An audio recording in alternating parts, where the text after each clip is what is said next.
Hey guys, I wanted to promote an upcoming event this Friday in Gettysburg.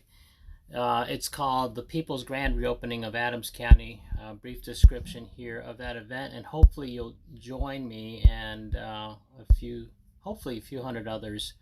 But here's the details. We, the people, are taking back our freedom of choice and are opening our businesses. What I wanted to particularly highlight is that State Senator Doug Mastriano will be attending, and he'll be speaking.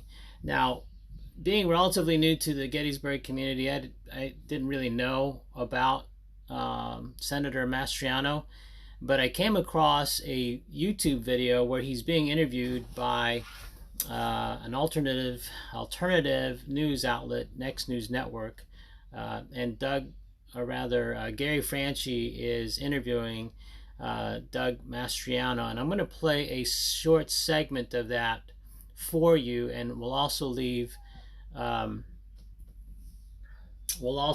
a couple of links below to further detail the event, and of course a little bit more about Doug Mastriano. So hopefully, let me just pause this real quick. Tyrants in his state accountable.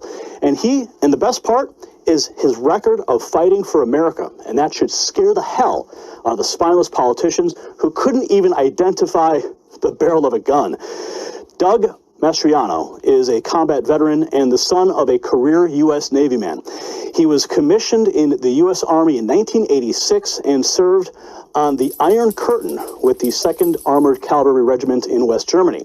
While serving along the East German and Czechoslovakian borders, he witnessed the end of the Cold War and thereafter deployed to Iraq for Operation Desert Storm to liberate Kuwait. His regiment led the attack against Saddam's elite Republican Guard forces, and after 9/11, he was the lead planner for the operation to invade Iraq via Turkey. He served 4 years with NATO and deployed 3 times to Afghanistan. He was the director of NATO's Joint Intelligence Center in Afghanistan.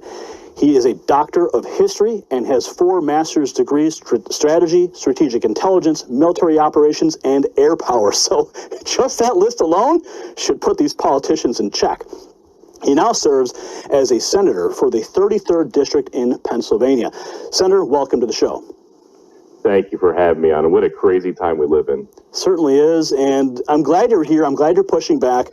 Now, your governor, Tom Wolf, he waited until 8 p.m., long after the evening newscast signed off and many newspapers went to press, to announce that he has now extended his stay-at-home order for most of Pennsylvania until June 4th.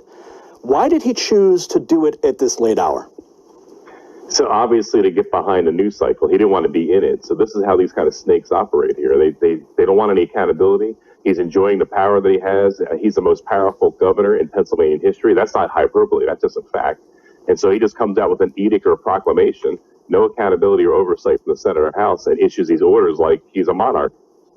Yeah, well, President Trump visited a medical supply factory in Allentown, Pennsylvania today and commented that Governor Wolf is opening up too slow and that there's no reopening plan. What is your take on this and what's happening?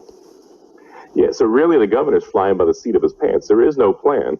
And to move us he came up with the red, yellow, and green phases. And a portion of the state is in yellow, which is some businesses can operate, but with CDC restrictions and precautions, what have you.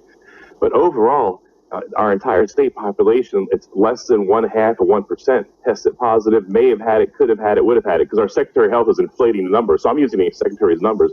So it's 0.38% of the population has or may have had or could have had the virus, and we're going to shut down and quarantine still an entire state of 13 million people for such a statistically insignificant portion of the population. It just defies reason. So the president is right. The governor is running our economy and our people into the ground. Last night, obviously, I have 250,000 constituents, and my people had to talk to from suicide, just constituents that are just desperate. They've lost everything. And that's the governor unnecessarily driving us down. So for the governor to pick winners and losers, essential, non-essential businesses, who can be open, who can't be open here, it's just ridiculous and out of control. Now, President Trump was concerned early on, stating that the cure cannot be more damaging. All right, so again, I'm going to include the links to this video and the Facebook page Certainly hope that you'll join us this Friday afternoon in downtown Gettysburg. Details will be on the Facebook page. And yeah, I wanted to once again highlight one of the speakers, Doug Mastriano. Hope you'll join us.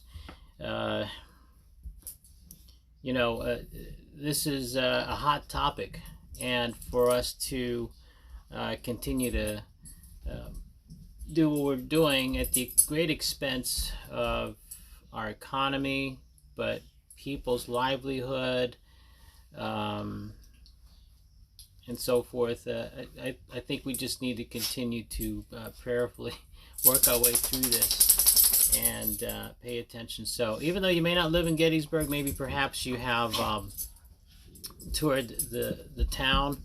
It's a beautiful, amazing, historic town, and maybe perhaps you've toured through it. It's certainly worth supporting, just like many other towns and cities and so forth throughout the country. So hope to see you this Friday, and feel free to like, share, comment below, and we'll talk to you next time. Only be strong and courageous in speaking the truth.